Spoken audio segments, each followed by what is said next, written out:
Samajwadi party ने 2027 के उत्तर प्रदेश विधानसभा चुनाव की तैयारियां तेज कर दी हैं।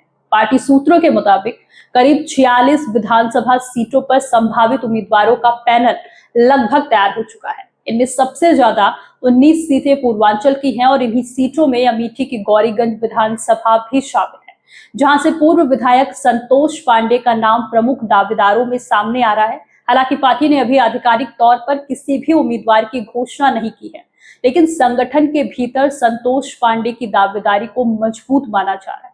ऐसे में सबसे बड़ा सवाल यही है कि क्या समाजवादी पार्टी गौरीगंज में इस बार संतोष पांडे पर दांव लगाएगी और क्या वे 3 बार के विधायक राकेश प्रताप सिंह के सामने सबसे मजबूत चुनौती बन सकते हैं। दरअसल इस बार अखिलेश यादव टिकट बंटवारे में बिल्कुल अलग रणनीति पर काम कर रहे हैं। पार्टी सिर्फ जातीय समीकरणों के आधार पर टिकट नहीं बांटती, बल्कि हर दावेदार का बूथ स्तर तक का रिपोर्ट कार्ड तैयार किया जा रहा है। जिला संगठन से लगातार फीडबैक लिया जा रहा है और खुद अखिलेश यादव भी संभावित उम्मीदवारों से मुलाकात कर रहे हैं। साफ संदेश दिया गया है कि किसी की सिफारिश नहीं चलेगी, टिकट उसी को मिलेगा जिसने जमीन पर संगठन को मजबूत किया हो, जनता के बीच लगातार सक्रिय रहा हो और जिसकी स्थानीय स्वीकार्यता सबसे बेहतर हो। और यही वजह है कि गौरीगंज से संतोष पांडे का नाम लगातार चर्चा में बना हुआ है। संतोष पांडे समाजवादी पार्टी के पुराने और अनुभवी नेताओं में गिने जाते हैं।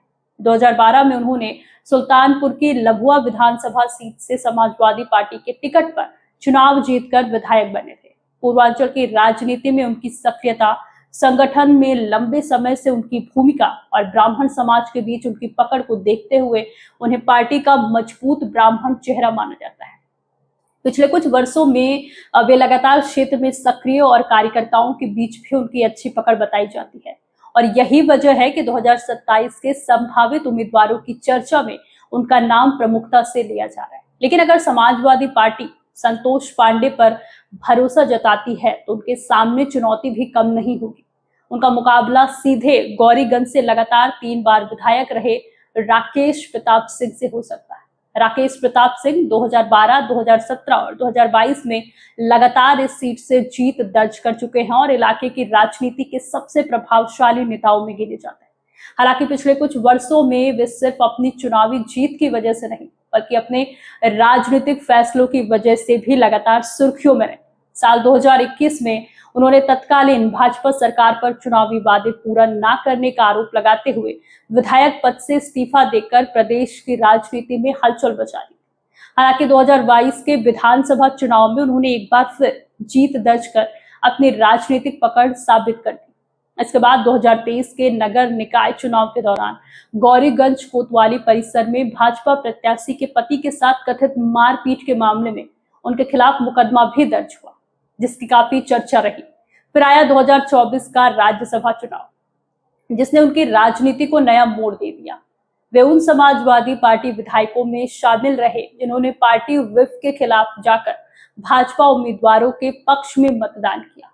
इसके बाद लोकसभा चुनाव में भी वे भाजपा के लिए प्रचार करते दिखाई दिए। आखिरकार समाजवादी पार्टी ने उन्हें पार्टी विरोधी गतिविधियों के आरोप में निष्कासित कर दिया।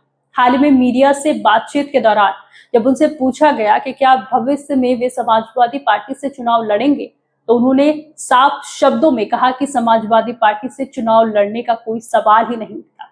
ऐसे में गौरीगंज की लड़ाई सिर्फ 2 नेताओं के बीच की नहीं, बल्कि 2 अलग अलग राजनीतिक रणनीतियों के बीच भी मानी जा रही। एक तरफ 3 बार के विजेता और मजबूत व्यक्तिगत पकड़ रखने वाले राकेश प्रताप सिंह हैं, तो दूसरी तरफ समाजवादी पार्टी के संभावित उम्मीदवार के तौर पर संतोष पांडे का नाम चर्चा में।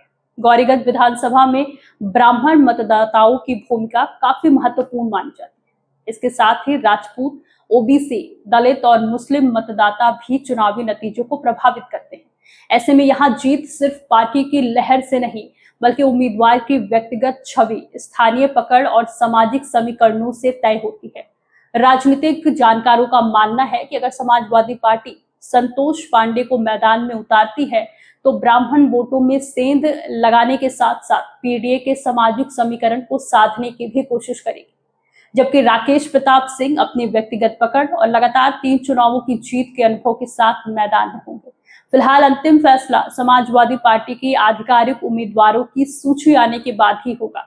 लेकिन इतना तय है कि 2027 के चुनाव से पहले गौरीगंज विधानसभा उत्तर प्रदेश की सबसे चर्चित और हाई प्रोफाइल सीटों में से एक बनती जा रही है। इस मुद्दे पर आपकी क्या राय है, हमें कमेंट करके जरूर बताएं और देखते रहिए तरुण प्रवाह। नमस्कार।